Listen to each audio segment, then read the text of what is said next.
भैया social science की video लाओ, सोशल साइंस की लाओ। तो फाइनली आ चुकी है भैया यूरोप में राष्ट्रवाद का उदय, जो पूरा बट जय हिंद दोस्तों, नमस्कार। क्या हाल चाल हम भैया सोशल साइंस की वीडियो लाओ, सोशल साइंस की लाओ। तो फाइनली यूरोप में राष्ट्रवाद का उदय, इसके सारे महत्वपूर्ण बहुविकल्पी प्रश्न बताऊंगा, सारे के सारे इंपॉर्टेंट है। तुमको पता होगा यूरोप में राष्ट्रवाद और भारत में राष्ट्रवाद, ये दोनों चैप्टर ऐसे हैं ना कि इसमें से बहुत सारे क्वेश्चन बनते हैं, बहुविकल्पी प्रश्न, लॉन्ग शॉर्ट सारे क्वेश्चन पूछे जाते हैं। तो चलो इसके मैं सारे सभी महत्वपूर्ण बहुविकल्पी प्रश्न तुमको बता दूंगा। इसके बाद इससे बाहर कोई प्रश्न ही नहीं आएंगे।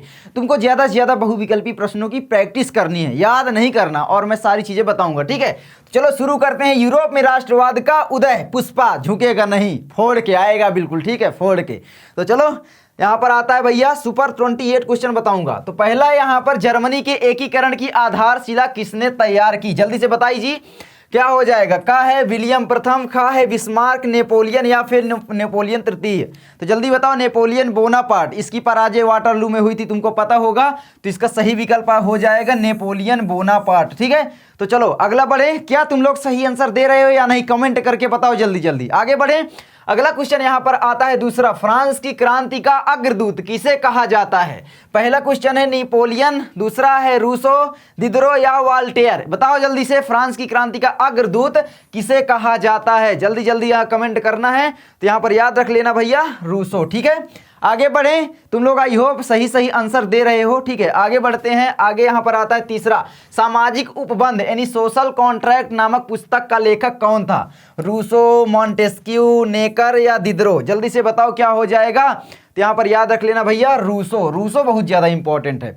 एक चीज बताना चाहूंगा, ये सारे के सारे क्वेश्चन की प्रैक्टिस करो और उसके बाद लास्ट में बताना कि कितने क्वेश्चन तुम लोग सही किए हो, ठीक है, कितने क्वेश्चन सही कर रहे हो।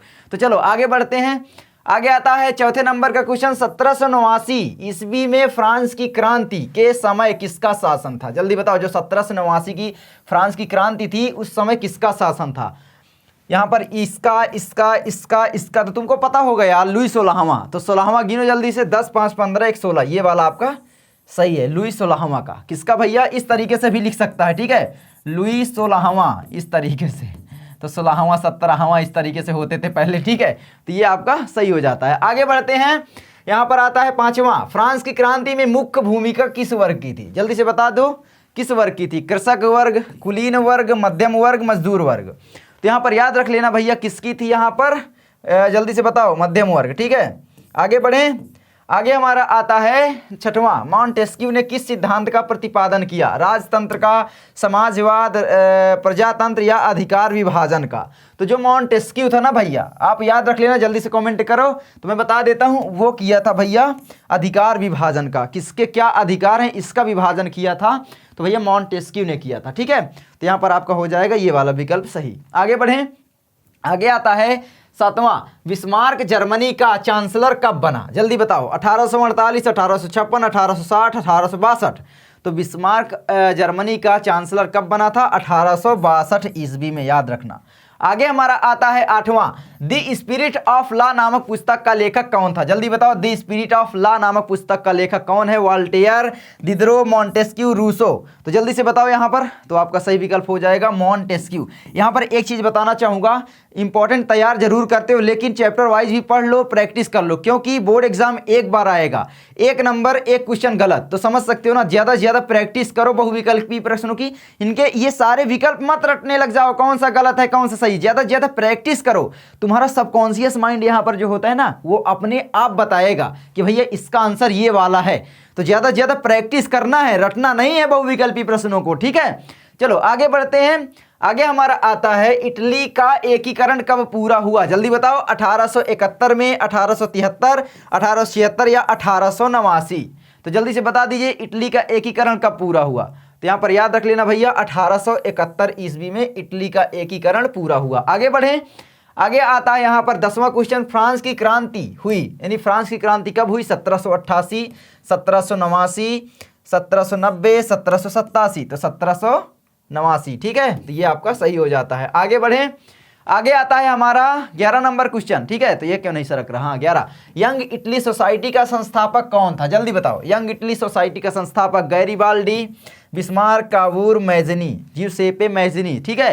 तो ये आपका सही विकल्प हो जाता है। आगे बढ़ें। आई होप आप लोग सही सही विकल्प आपके दिमाग में क्लिक कर रहा होगा। बिल्कुल ऐसे ही दिमाग में क्लिक करना चाहिए कि भाई कौन सा विकल्प सही है, कैसे, जैसे मैं बताते चल रहा हूँ ना, तुम्हारे दिमाग में आ जाना चाहिए कि भाई हाँ ये सही होगा। ठीक है, गेस करो ज़्यादा से ज़्यादा।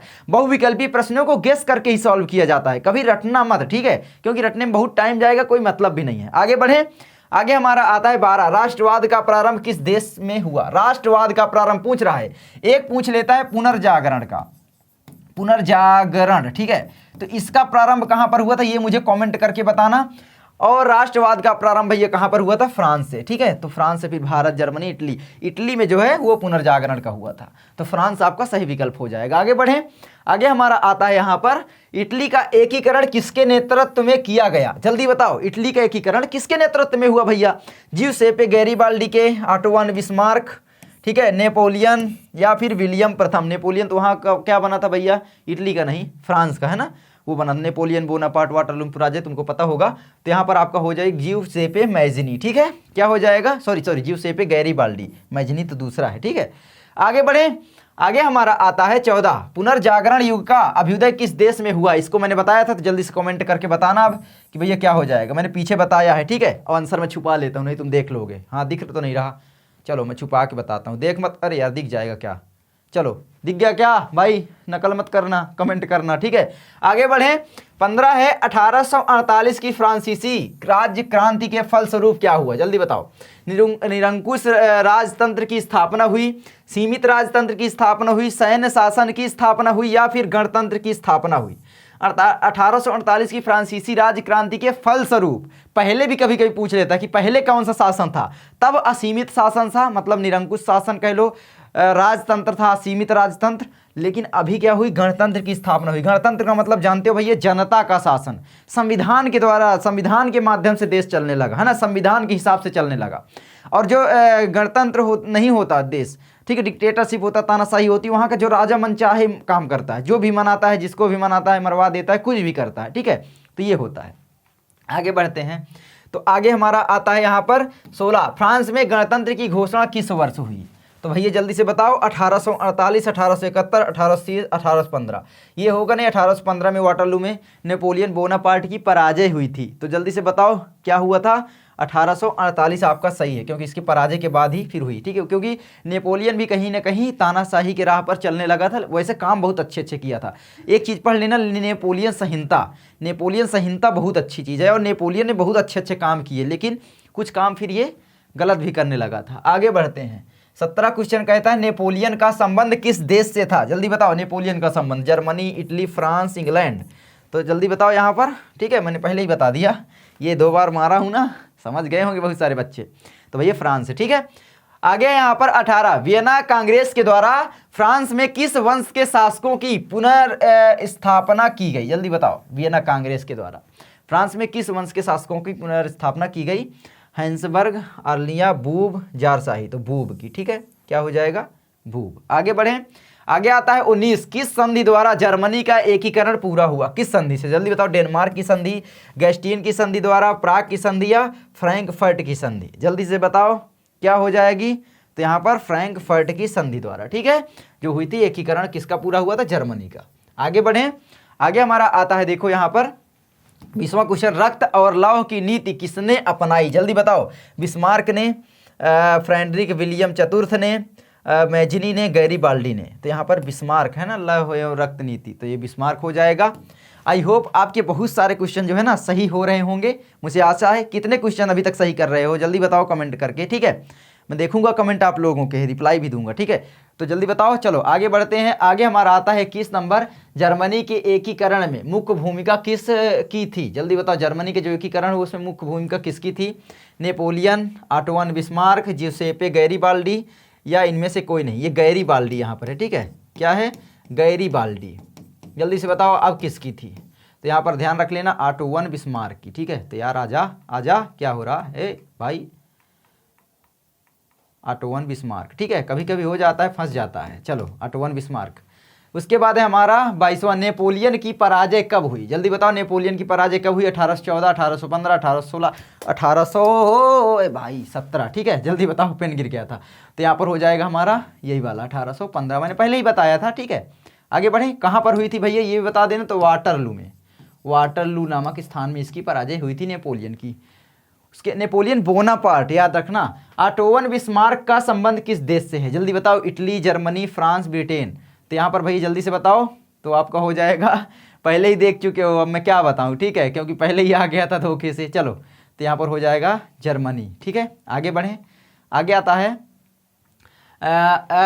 24, ठीक है। निम्नलिखित में से किसे 1871 में जर्मनी का प्रथम सम्राट घोषित किया गया। किसको प्रथम सम्राट घोषित किया गया था 1871 ईस्वी में? विलियम प्रथम, विलियम द्वितीय, फेंड्रिक विल्हेम प्रथम और फेंड्रिक विलियम चतुर्थ। ये दोनों तो होंगे नहीं। अब बताओ विलियम प्रथम या विलियम द्वितीय, जल्दी बताओ।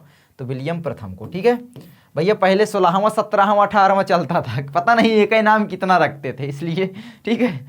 आगे बढ़ते हैं। 25 है 1789 में फ्रांस किस प्रकार का राज्य था? 1789 में, मतलब उसके पहले कह लो या 1789 में, क्योंकि 1789 की जो क्रांति हुई उसके बाद तो फ्रांस फिर गणतंत्र की स्थापना हुई है ना, गणतंत्र हो गया, वहाँ पर संविधान से चलने लगा। लेकिन उसके पहले क्या था? असीमित राजतंत्र, सीमित राजतंत्र, प्रजातंत्र, गणतंत्र। तो जल्दी से बताओ यहाँ पर असीमित राजतंत्र, ठीक है। क्या हो जाएगा?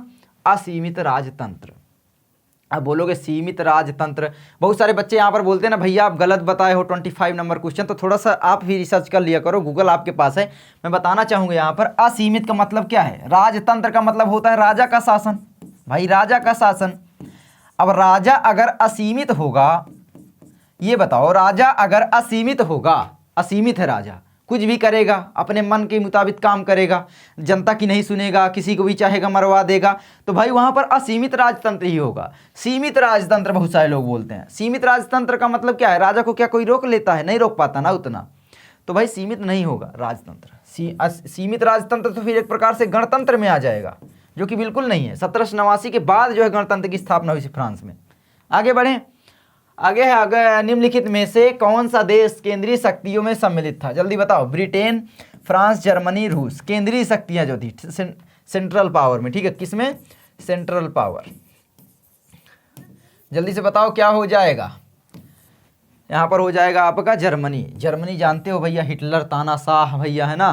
तो आगे बढ़ते हैं, आगे हमारा आता है 27। निम्नलिखित में से यह किसका कथन है? जब फ्रांस छींकता है तो बाकी यूरोप को सर्दी जुकाम हो जाता है। किसका कथन है?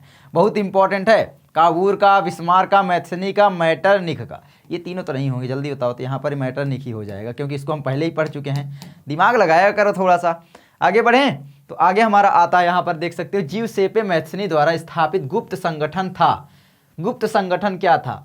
तो भैया यंग इटली सोसाइटी, ठीक है। तो यही हो जाएगा पहले, young France, no young Italy society. अब बोलोगे ये कैसे हुआ था? तो मैं इसके कारण कुछ बताना चाहूँगा कि भाई यंग इटली सोसाइटी क्या थी? भैया यंग लोग ही जुड़ पाते थे, 18 से 44 या 45 वर्ष तक के लोग ही इसको ज्वाइन कर पाते थे। इसमें 30 से 40 हज़ार सदस्य हो गए थे, बहुत ज़्यादा हो गए थे, ठीक है। तो ये है यंग इटली सोसाइटी का संस्थापक था जिउसेppe मैथनी, ठीक है।